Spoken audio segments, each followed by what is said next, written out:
పడకగదిలో అద్దం మాత్రం ఉంచకూడదు. ఎందుకంటే పొద్దున్న నిద్ర లేవగానే అద్దంలో మన ముఖాన్ని చూడరాదు. ఒకవేళ ఉంటే రాత్రి పడుకునే ముందు దాన్ని కప్పి ఉంచండి. ఉదయం లేవగానే జుట్టు విరబోసుకుని ఉన్న భార్య లేదా మహిళ ముఖాన్ని చూడవద్దు. హిందూ సంప్రదాయం ప్రకారం మహిళ నుదుటిన బొట్టు పెట్టుకోవాలి. మహిళలు నిద్ర మేల్కొన్న వెంటనే నేరుగా వంటగదిలోకి దూరి పనులు మొదలు పెడతారు. కాని వంటగదిలోని అపరిశుభ్రమైన పాత్రలను ఎదురుగా ఉంచడం చేయరాదు.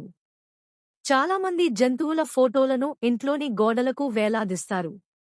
ఉదయాన్నే క్రూర జంతువుల ఫోటోలు చూడటం మంచిది కాదు. నిద్ర లేవగానే వీటిని చూస్తే ఆ రోజంతా శుభం కలుగుతుంది. నిద్రలేవగానే మన చేతులు చూసుకుంటే శుభం. సమస్త దేవతలు మన అరచేతిలోనే ఉన్నారు. మన అరచేతులను చూసుకుంటే లక్ష్మీ ప్రసన్నం కలుగుతుంది. మన చేతిలోనే లక్ష్మీదేవి కొలువుంటుంది. నిద్ర లేవగానే భూదేవికి నమస్కారం చేయాలి. మనం చేసే పనులకు సాక్ష్యమే కాదు, వాటినికి ఆ మాత భరిస్తుంది కాబట్టి. ముందుగా ఆమెకు నమస్కరించి మంచం మీద నుంచి కాలు కిందకు పెట్టాలి. బంగారం, సూర్యుడు, ఎర్రచందనం, సముద్రం, గోపురం, పర్వతం, దూడతో ఉన్న ఆవు, కుడి చెయ్యి దర్శించడం శుభప్రదం. బొట్టు పెట్టుకుని అందంగా అలంకరించుకున్న భార్యను ఉదయం లేవగానే చూస్తే చాలా మంచి జరుగుతుంది. నిద్ర లేవగానే వేదం చెప్పే ఉత్తమ బ్రాహ్మణుడిని చూసిన శుభం. గోవును చూసిన శుభప్రదం.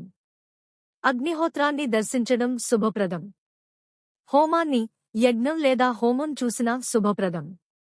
అన్నింటికన్నా తులసిని చూసినట్లయితే ముల్లోకాలలో ఉన్న పవిత్ర తీర్థాలన్నింటినీ చూసిన పుణ్యం. ఈ వీడియో మీకు నచ్చినట్లయితే లైక్ చేయండి. మరిన్ని మంచి విషయాల కోసం మా ఛానల్ సబ్స్క్రైబ్ చేసుకోండి. నమస్కారం. మీ తెలుగు వెలుగు.